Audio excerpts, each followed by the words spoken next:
हाँ भाई। अब सुनो, 23rd वाला पूछा है। और देखो 23rd में देखो क्या है, क्या पूछ रहा है।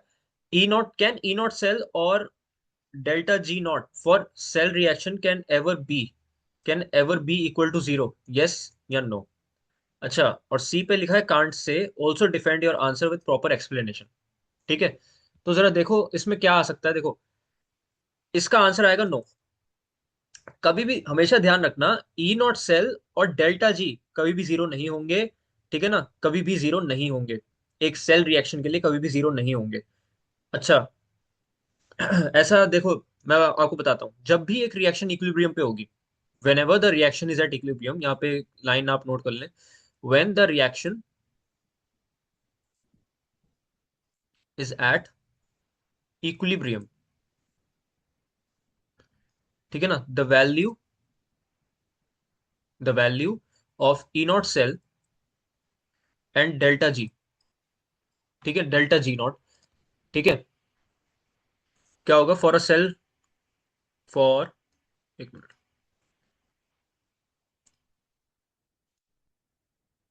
फॉर अ सेल रिएक्शन,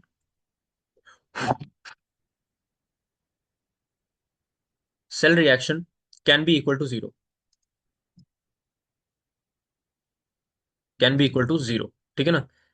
और एट इक्विलिब्रियम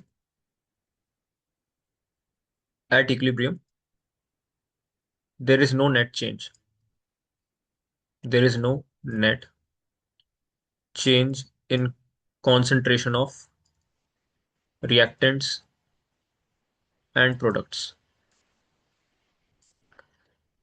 ठीक है, देखो भाई, can ever be equal to zero, no. ठीक है, भैया एक बार रिपीट कर दीजिए। बता रहा हूँ।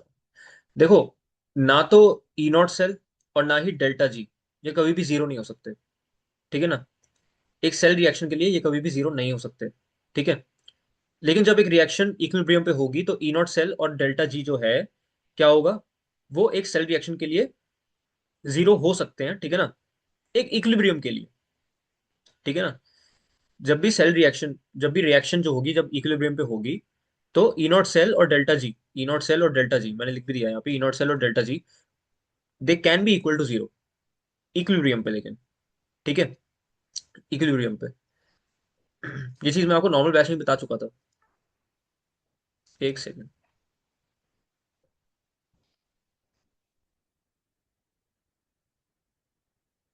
हाँ भाई, सबको दिखाई दे रही है स्क्रीन?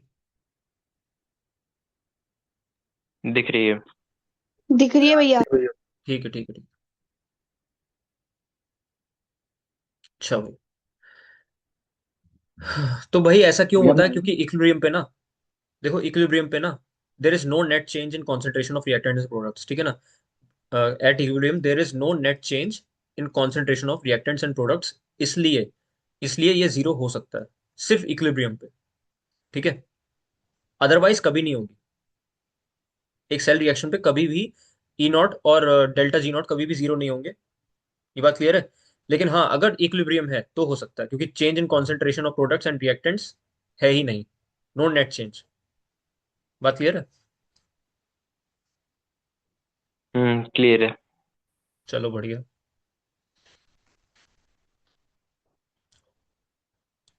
अगला। 28। 25। 25।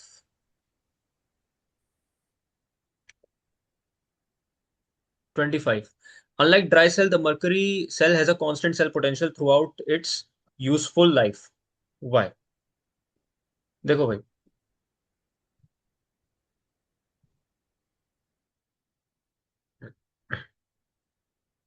देखो मैं बता रहा हूँ, हमेशा जो मरकरी सेल होता है ना, ये तो 23rd वाला बताया था मैंने, 25th वाला बता रहा हूँ, ये वाला। इसको काम करता हूँ, मिटा देता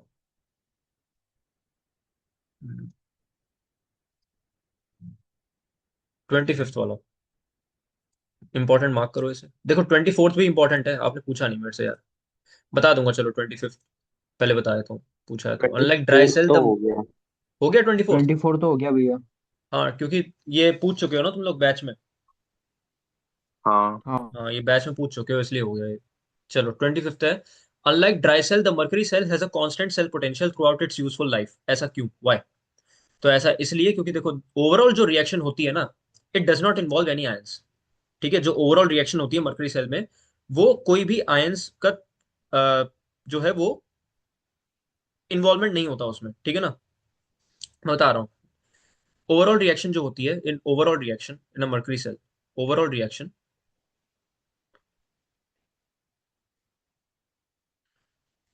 इन अ मर्करी सेल, ठीक है ना, does not involve, does not involve, does not involve any ions whose concentration changes with time, concentration changes with time। ठीक है, therefore therefore it gives a constant potential,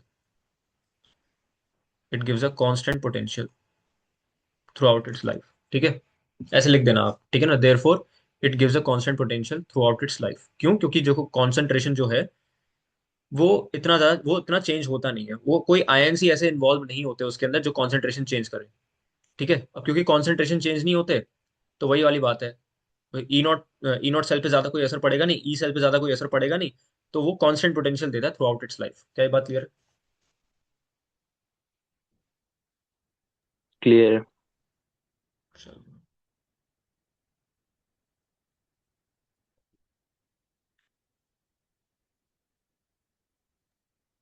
28। 28। देखिए साहब,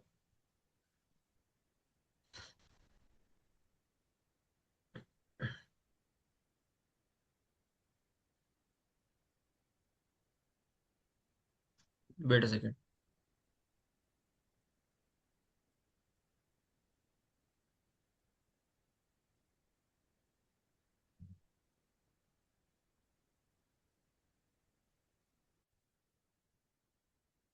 हाँ भाई, देखो जरा, 28 बता रहा हूँ। 26 भी पूछना है। 26 भी पूछना है, चलो बता दो, 28 बता देता हूँ। Galvanic cell has electric potential of 1.1 volts if an opposite potential of sorry 1.1 volts is applied to the cell, what will happen to the cell reaction? ठीक है ना, what will happen to the cell reaction? uh, what will happen to the cell reaction and current flowing through the cell? तो देखिए साहब क्या होगा इसमें, बता रहा हूँ। देखो, अगर एक अपोजिंग पोटेंशियल लगाया गया है 1.1 वोल्ट्स का, ठीक है ना, इसमें लिखा हुआ है 1.1 वोल्ट्स का एक अपोजिंग पोटेंशियल लगाया गया है, तो उसकी इलेक्ट्रो पोटेंशियल जितनी सेम वैल्यू होगी। ठीक है ना, if an opposing potential of 1.1 volts is applied to the cell, ठीक है, applied on a galvanic cell, then that has the same value of electropotential, the cell reaction would stop and no current would flow। ठीक है, होगा ये कि अगर एक galvanic cell है, उसका इलेक्ट्रिक पोटेंशियल है 1.1 वोल्ट्स, अगर वापस से 1.1 वोल्ट्स एक ओपोजिशन में लगा दिया गया, तो होगा क्या? होगा ये कि सारी रिएक्शन जो है वो फॉल्ट हो जाएगी वहीं पे। ठीक है, ठीक है ना, तो आप लिख देना यहाँ पे the reaction will stop, the reaction will stop. और यहाँ पे आप लिख सकते हो कि no current will flow, no current will flow, no current will flow through the cell.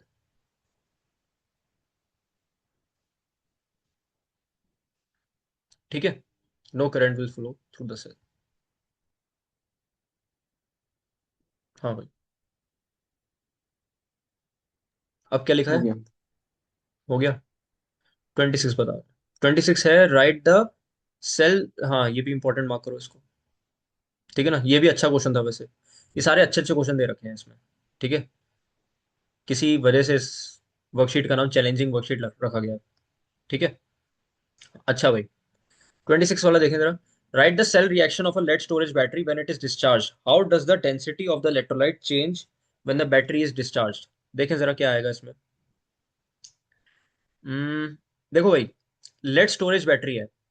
Hmm late storage battery है। अच्छा, जब डिस्चार्ज हो जाता है तो कैसी क्या रिएक्शन रहती है इस पर डिस्चार्ज पे? पीबी, ठीक है, पीबी सॉलिड स्टेट में प्लस PbO2 प्लस H2SO4, ठीक है, ये एक्वा स्टेट में हो गया। और यहाँ पे आएगा PbSO4 प्लस H2O, ठीक है। ये लिक्विड है, ये सॉलिड है। और बैलेंस कर लेना यार, बैलेंस कैसे होगी देखो, पीबी पीबी इधर दो हैं, इधर भी दो आ जाएंगे फिर। 2SO4 तो 2SO4, 2H2 तो 2H2, ठीक है, ये बैलेंस हो गई। ये डिस्चार्ज पे ये इसकी इक्वेशन हो गई, ठीक है ना। अब पूछ क्या रहा है, how does the density of the electrolyte change when the battery is discharge? Density कैसे चेंज होगी? डेंसिटी डेंसिटी कैसे चेंज होगी, ठीक है ना। देखो, डिस्चार्ज हो रहा है, और डिस्चार्ज पे क्या रिलीज हो रहा है बेटा? ये वाटर रिलीज रिलीज हो रहा है ना। क्या है ये? वाटर, ठीक है। अब देखो, सल्फ्यूरिक एसिड पूरा का पूरा, सल्फ्यूरिक एसिड पूरा का पूरा कंज्यूम हो गया, ठीक। सल्फ्यूरिक एसिड पूरा का पूरा कंज्यूम हो गया, एक सेकेंड। हाँ, अब क्योंकि सल्फ्यूरिक एसिड पूरा का पूरा कंज्यूम हो गया, तो डेंसिटी जो है वो बढ़ जाएगी, क्योंकि वाटर यहाँ पे फॉर्म हो रहा है। अब देखो, वाटर फॉर्म हो गया, मैंने क्या बोला? डेंसिटी बढ़ जाएगी, सॉरी सॉरी सॉरी सॉरी। यहाँ पे H2SO4 कंज्यूम हो गया, ठीक है। H2SO4 कंज्यूम हो गया, डेंसिटी घट गई ना यार। डेंसिटी डिक्रीजेस, सॉरी, वो एक मैसेज आ गया था, मैं थोड़ा सा ध्यान भटक गया मेरा, एक सेकेंड। अबे यार, अब किसी का नेटवर्क इशू हो रहा है तो भाई उसमें मैं क्या कर सकता हूँ, बताओ जरा।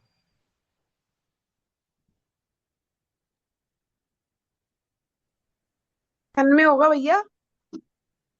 हम्म, डेंसिटी डिक्रीजेस, डेंसिटी डिक्रीजेस, ठीक। डेंसिटी डिक्रीजेस एज, यहाँ पे लिख देना, as water is form during the reaction, water is form during the reaction, water is form during the reaction. हुआ क्या? वाटर फॉर्म हुआ, डेंसिटी डिक्रीज हो गई, कैसे? मैं आपको बता रहा हूँ। देखो भाई, लिक्विड फॉर्म में वाटर अगर रिलीज हो रहा है, इसमें देखो, वाटर अगर फॉर्म हो रहा है तो क्या हुआ यहाँ पे? वॉल्यूम बढ़ गई। देखो सीधी सी बात है यार, वॉल्यूम बढ़ गई। अब वॉल्यूम बढ़ेगी तो डेंसिटी जो है वो डिक्रीज हो जाएगी, बहुत सिंपल सी बात है, इसमें ज्यादा मैं कुछ समझा नहीं रहा, ठीक है। सिंपल सी बात है, डेंसिटी डिक्रीज हो गई। और कुछ?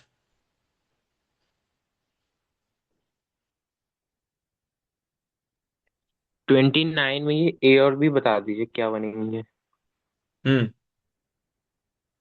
पोलैरिटी क्या होगी? मेरे हम्म, हिसाब से ए पॉजिटिव और बी नेगेटिव। ए पॉजिटिव और बी नेगेटिव बता रहा हूँ।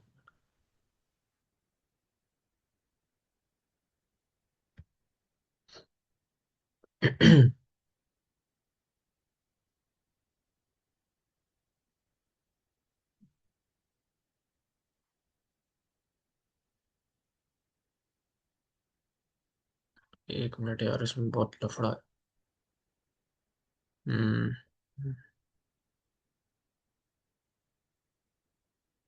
हम्म, कंसिडर द फॉलोइंग डायग्राम।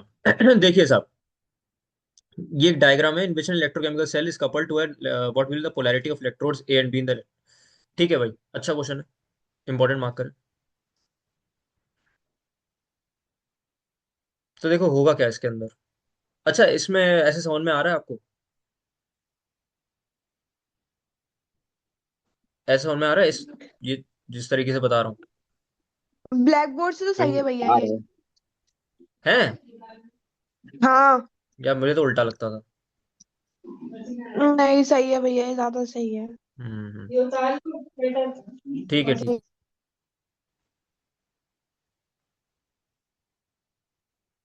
भैया बस थोड़ी सी राइटिंग अच्छी लिख दो। क्या? थोड़ी सी राइटिंग अच्छी लिख दो। अरे यार, राइटिंग क्या अच्छी लिखूंगा इसमें, ऐसे ही होता है इसमें। समझ में तो आ रहा है कुछ ना? दिखेगा नहीं समझ में नहीं। हाँ, हाँ समझ तो थोड़ा आ रहा है बहुत। इतना तो। हम्म।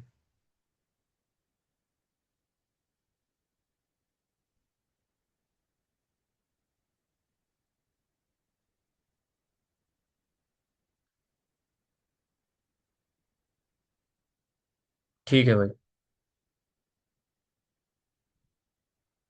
तो मैसेज पे मैसेज भाई, क्या ही चल रहा है इस ग्रुप में।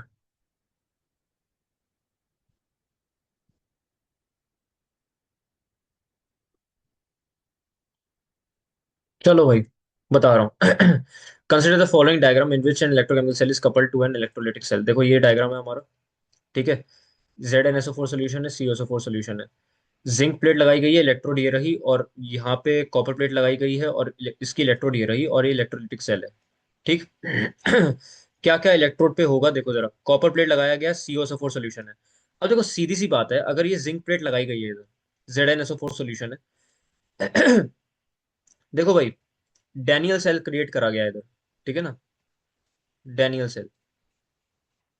तो पहले तो आप इक्वेशन लिख दें इसकी, सबसे पहले यही काम करा करें, इक्वेशन लिखा करें, ठीक है। Zn+Cu SO4 क्या बना, ZnSO4 प्लस Cu। कॉपर हो गया डिस्प्लेस। अब देखो कॉपर डिस्प्लेस हुआ तो इसका रिडक्शन हो रहा है, जिंक का क्या हो रहा है, ऑक्सीडेशन, ठीक है। अब जिंक का जो ऑक्सीडेशन हो रहा है, और मैंने बताया था ऑक्सीडेशन कहाँ होता है, जिंक एनोड से, पे। बिल्कुल सही, वेरी गुड। ऑक्सीडेशन होता है एनोड पे, ठीक है, ऑक्सीडेशन होता है एनोड पे।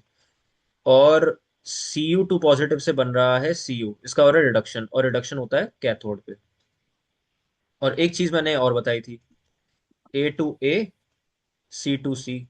इसका मतलब क्या है कि एनोड जाएगा, सॉरी एनायन जाएगा एनोड पे, और कैटायन जाएगा कैथोड पे। भैया Get- थोड़ी स्क्रीन इधर कर दो। मतलब मतलब कि वो लिखा हुआ आधा दिख नहीं रहा। क्या, जूम आउट कर लो उसे।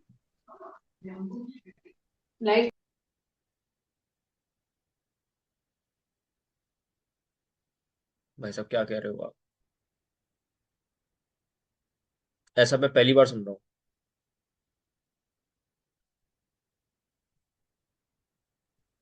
स्क्रीन भैया कैसे करेंगे? वो तो तू करेगी ना। वही तो मैं, ठीक है, हो गई। क्या ही तो बोलूं। हो गई, हो गई।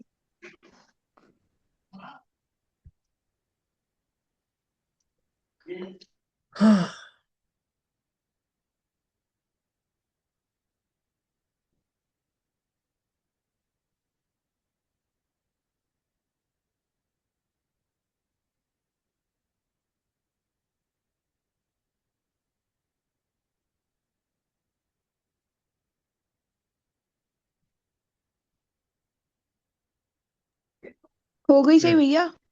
ठीक है ठीक है ठीक। हाँ भाई, तो क्या आएगा इसका। ए पॉजिटिव और B negative. A positive B negative, सबका यही आ रहा है क्या।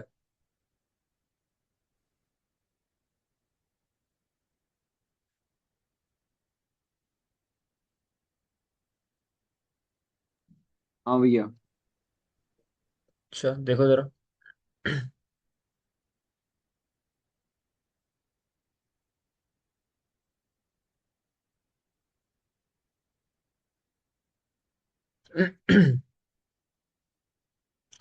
जिंक जो है इधर, देखो जिंक प्लेट है और ये इलेक्ट्रोड है, ठीक है। मैंने रिएक्शन लिख दी है।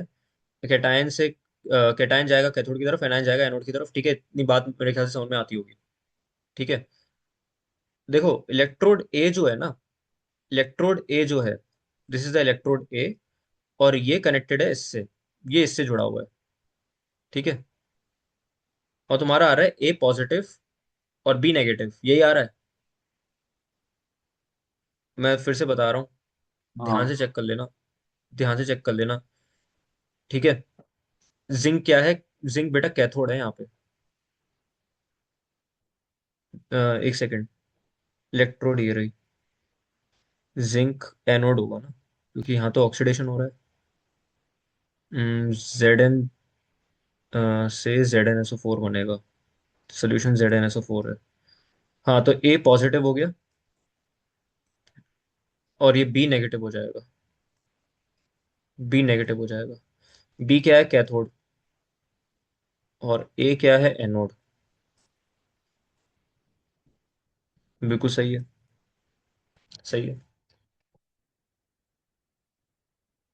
चलो भाई, बहुत टाइम लग गया इस क्वेश्चन में यार।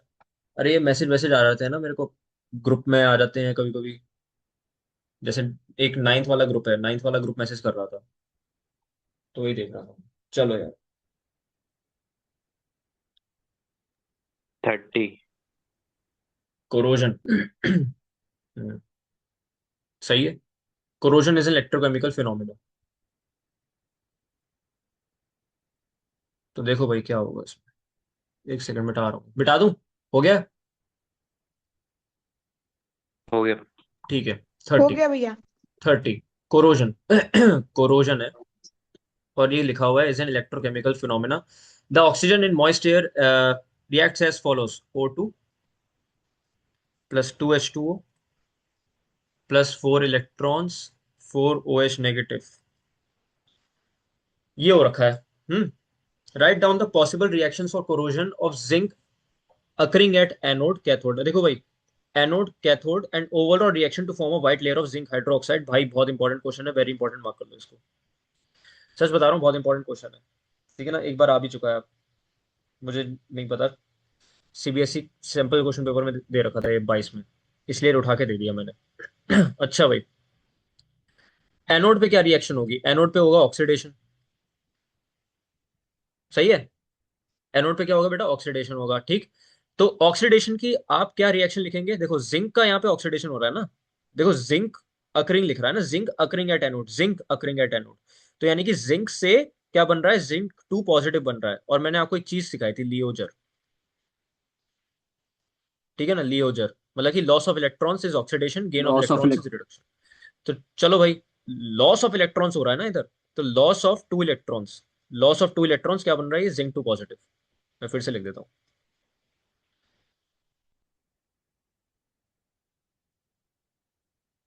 Zn-2 इलेक्ट्रॉन क्या बन रहा है? Zn2 positive. सही है। तो लॉस ऑफ 2 इलेक्ट्रॉन्स हो रहा है। तो ये हो गया एनोड की रिएक्शन। और कैथोड की रिएक्शन क्या होगी? कैथोड की रिएक्शन क्या होगी? रिडक्शन वाली, रिडक्शन वाली। तो देखो साहब, इसमें क्या होगा? Eight anode cathode and overall reaction. देखो भाई, सिर्फ अभी तो जिंक की बात हो रही है, ठीक है ना। बेसिकली हम जिंक हाइड्रोक्साइड की बात कर रहे हैं ना। And overall reaction to form a white layer of zinc hydroxide. क्योंकि हाइड्रोक्साइड की बात कर रहे हैं तो सीधी सी बात है, यहाँ पे ऑक्सीजन और H2O का इन्वॉल्वमेंट होगा। ठीक। चलो लिखते हैं फिर। O2 plus H2O, 2H2O plus 4 electrons. ये दे रखी है ना रिएक्शन इसकी, ये दे तो रखी है। ये बन रहा है 4 OH नेगेटिव। ये वही वाली रिएक्शन है, आपकी कैथोड वाली ही रिएक्शन है ये। देख लो, ध्यान से चेक कर लो। और लियोजर बताया था, गेन ऑफ इलेक्ट्रॉन्स क्या होता है? Reduction. Gain of electrons reduction होता है। ठीक। गेन ऑफ इलेक्ट्रॉन्स ही तो हो रहा है, 4 इलेक्ट्रॉन बढ़ रहे हैं ना भाई, तभी तो ये हो रहा है। अब ओवरऑल रिएक्शन क्या होगी? ओवरऑल रिएक्शन क्या होगी? ये देखो भाई, ये वाली रिएक्शन है 1, इसको मान लो 1। और एक ये वाली रिएक्शन है, इसको मान लो 2। 1 + 2 कर लो, 1 + 2। ओवरऑल रिएक्शन आ जाएगी आपके पास। देखो कैसे। Zn।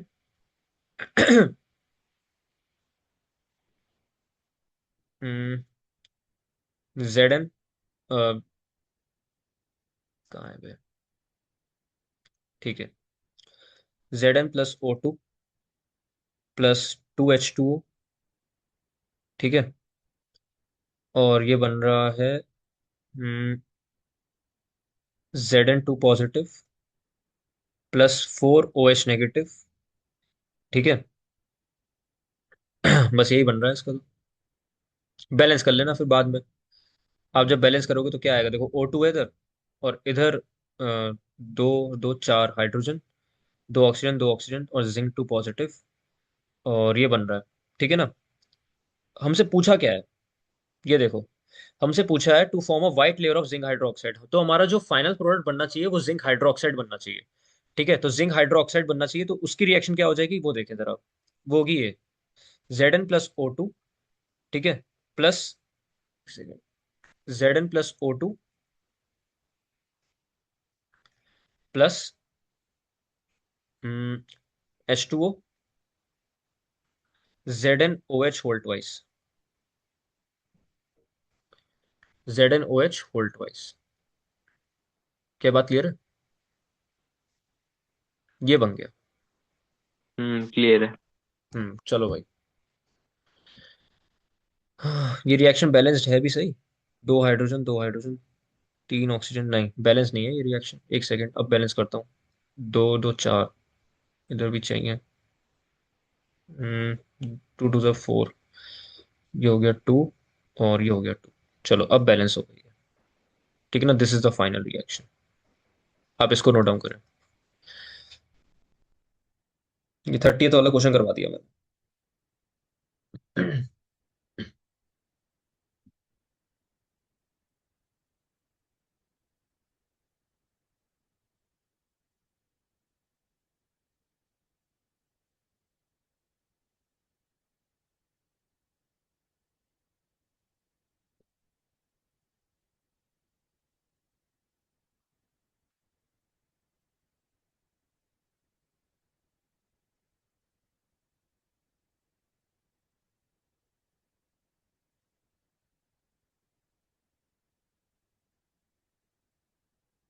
हो जाए तो बता देना। हो गया। ठीक है, मिटा दूं? मिटा दो भैया। गुड। नेक्स्ट।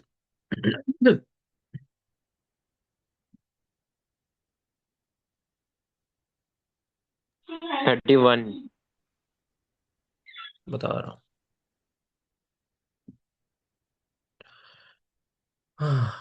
31। चलिए साहब।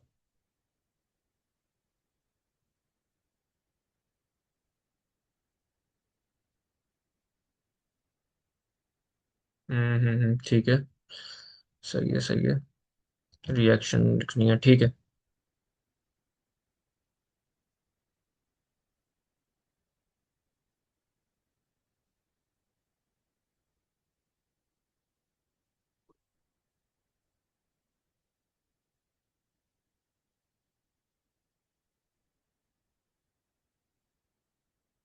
चलो यार।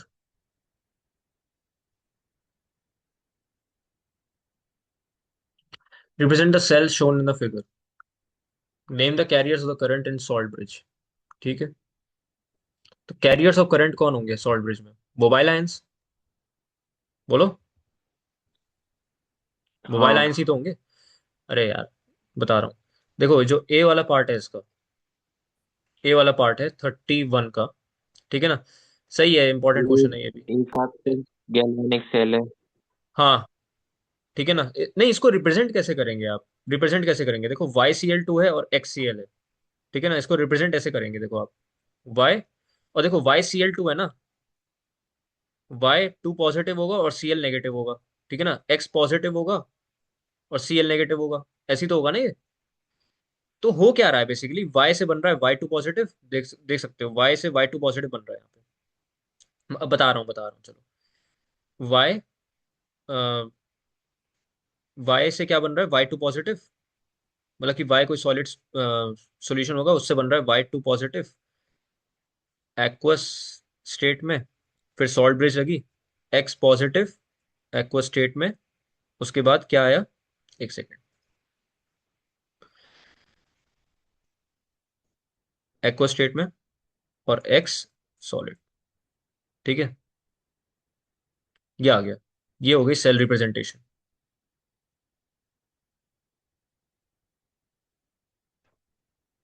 सेल रिप्रेजेंटेशन ये होगी। ठीक। इसका बी पार्ट क्या पूछ रहा है? Name the carriers of the current in the salt bridge. मैंने बोला था मोबाइल आयंस होंगे। Mobile ions. Mobile ions. ठीक है। सी क्या है? Right the reaction taking place. अरे यार, एनोड। एनोड पे क्या होता है? Reduction, sorry oxidation. क्या हो रहा है आज? एनोड पे होता है ऑक्सीडेशन। तो क्या हो गया? वाई है मेरे पास, अब वाई का देखो ऑक्सीडेशन ही तो हो रहा है यहाँ पे। वाई का ही तो ऑक्सीडेशन हो रहा है। तो वाई -2 इलेक्ट्रॉन्स, क्या बनेगा? Y2 पॉजिटिव एक्वस स्टेट में। ये आ गया। समझ में आ गई बात? आगे। चलो यार।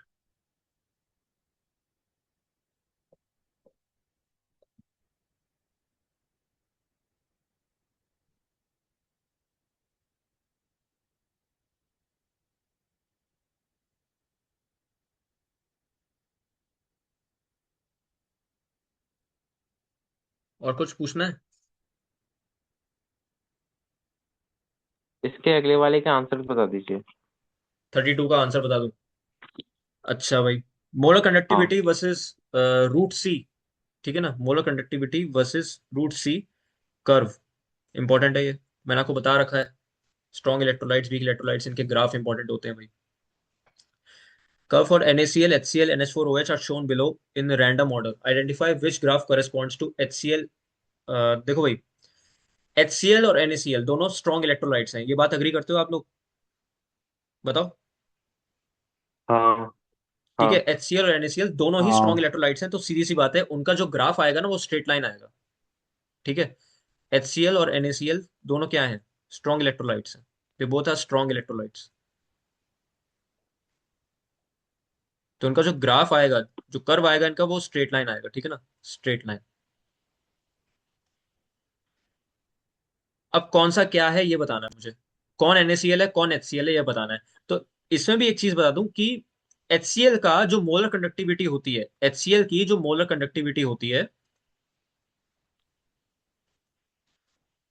ठीक है ना, वो ज्यादा होती है एज कंपेयर टू NaCl। ठीक है ना, वो ज्यादा होती है एज कंपेयर टू NaCl। तो क्योंकि इसकी मोलर कंडक्टिविटी ज्यादा होगी, तो ये जो ग्राफ 1 वाला है वो HCl का हो जाएगा, और 2 वाला NaCl का हो जाएगा। क्या ये बात क्लियर है? क्लियर है। ठीक है।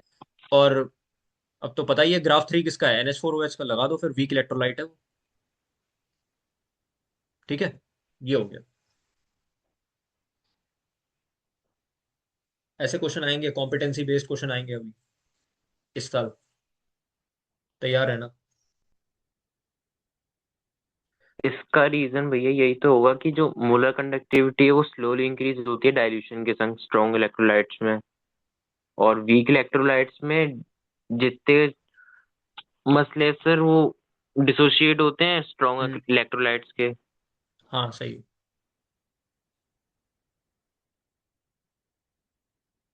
किसकी पूछ रहा है? 32 का बी। 32 का बी। हम्म। हम्म। हाँ हाँ हाँ, लिख सकता है। मोलर कंडक्टिविटी स्ट्रॉन्ग इलेक्ट्रोलाइट्स की स्लोली स्लोली जो है वो इंक्रीज करती है। ठीक है ना, स्लोली स्लोली इंक्रीज करती है वो। चलो यार।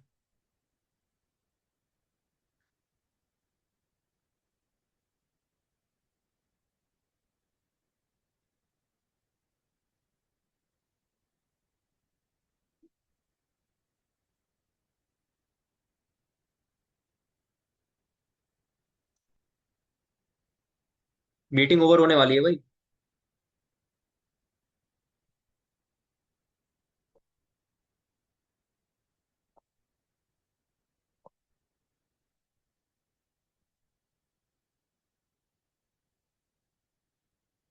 कुछ पूछना है?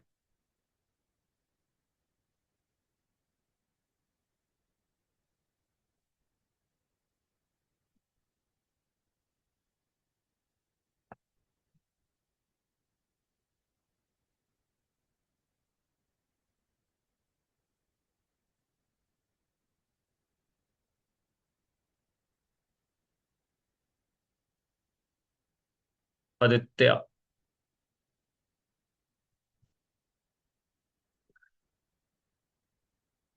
ऑप्शन सी वाले बी हो पाया था मेरा। 3 नंबर वाले नहीं कर पाया। अबे क्यों भाई, अपने नाम का तो क्वेश्चन कर लेता एक, आदित्य वाला।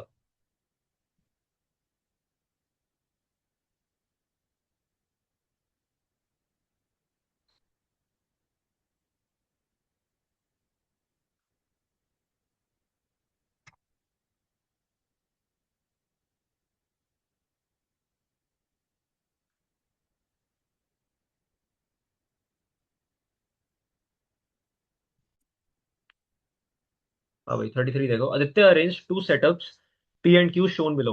Both experiments are carried out at 25 degree Celsius. ठीक है ना, हमें इतना कोई फर्क नहीं पड़ रहा टेम्परेचर से। ठीक है, name the current carriers in setup P and Q. अब देखो सेटअप पी में क्या है, सेटअप पी में क्या है, इलेक्ट्रॉन्स, और क्यू में क्या है, आयंस। तो पता चल ही रहा होगा यार, बैटरी लगा रखी है। इसमें क्या होगा, इसमें क्या होगा, इलेक्ट्रॉन्स। फ्री इलेक्ट्रॉन्स, है ना। ये आपके एमसीक्यू में भी आया था अभी, कल ही दिया था, पहला ही क्वेश्चन था एमसीक्यू का। ठीक है, और ये उसमें क्या है? फ्री आयंस था। अच्छा, वो फ्री आयंस था, वो सॉरी, फ्री आयंस होगा, चलो। इसमें क्या है? ये आयंस है। ठीक है, आयंस, इसमें आयंस होंगे। तो सेटअप पी में क्या है? फ्री इलेक्ट्रॉन्स, और सेटअप क्यू में क्या है? आयंस। ठीक। अच्छा, what is the effect of an increase in temperature, ठीक है, on the conductivity of NaCl solution and Cu wire? तो effect of increase in temperature क्या होने वाला है? देखो भाई, NaCl में जो कंडक्टिविटी है, जो कंडक्टिविटी है वो इंक्रीज होगी, वो इंक्रीज होगी। ठीक है ना, conductivity increases with increase in temperature, with increase in temperature. ठीक है। और वहीं अगर मैं कॉपर की बात करूं, क्या है? कॉपर वायर, कॉपर वायर की कंडक्टिविटी जो है वो डिक्रीज होगी, कॉपर वायर की कंडक्टिविटी डिक्रीज होगी विद इंक्रीज इन टेम्परेचर। अब मेरे ख्याल से ये बताने की जरूरत तो नहीं है, आपने इतनी तो फिजिक्स पढ़ रखी होगी, इतनी तो आपने फिजिक्स पढ़ रखी होगी भाई, कि जैसे जैसे मैं टेम्परेचर बढ़ाऊंगा तो होगा क्या? जो इलेक्ट्रॉन्स हैं वायर के अंदर, वो क्या होगा? उनमें काइनेटिक एनर्जी बढ़ेगी, वो आपस में कोलाइड होंगे। अब क्योंकि वो आपस में कोलाइड होंगे, तो रेजिस्टेंस बढ़ेगा। अब जैसे जैसे रेजिस्टेंस बढ़ेगा, वैसे वैसे जो करंट थ्रू द वायर है वो कम होता चला जाएगा। रेजिस्टेंस बढ़ा, ठीक है, और उससे क्या हुआ? जो करंट की वैल्यू है वो कम हो गई, रेजिस्टेंस से करंट की वैल्यू कम हो गई, कंडक्टिविटी डिक्रीज। बस, ये बी पार्ट मैंने बता दिया आपको। और सी वाला पार्ट देख लो जरा, सी वाला पार्ट क्या कह रहा है? What happens to the chemical composition of NaCl and Cu wire when current is pass through both the setups for a prolong period of time? अच्छा क्वेश्चन है ये। अब यहाँ पे लिखा हुआ है कि क्या होगा इसमें, चलो मैं आपको कुछ लिखवा देता हूँ इसमें। केमिकल कंपोजिशन इसमें चेंज हो जाएगी क्यू में, ठीक है ना। In Q, in Q the chemical composition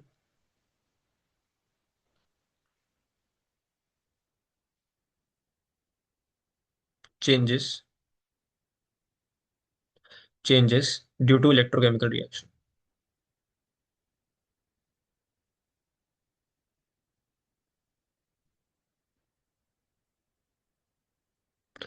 और वहीं अगर पी की बात करूं तो पी में क्या होने वाला है?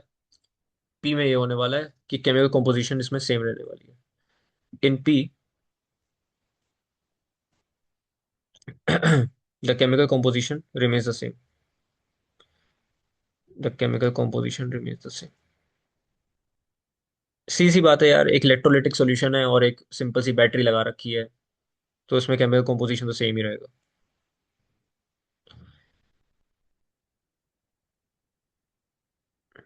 मतलब चूरन चटनी क्वेश्चन था ये, ऐसा कुछ था ही नहीं इसके अंदर। ठीक है।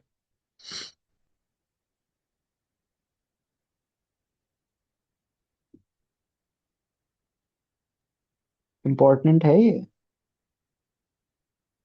मुझे नहीं लगता, बहुत ज्यादा सिंपल है यार। इतना सिंपल कौन, इतना सिंपल क्या ही हो सकता है?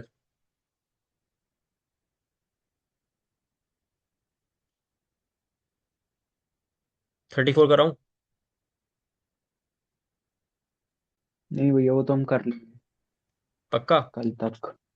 ठीक पक्का। है। अच्छा, कल का टाइम पता है ना? हाँ, सुबह 9 बजे।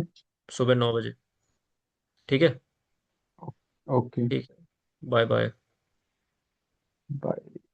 Good night. Good night.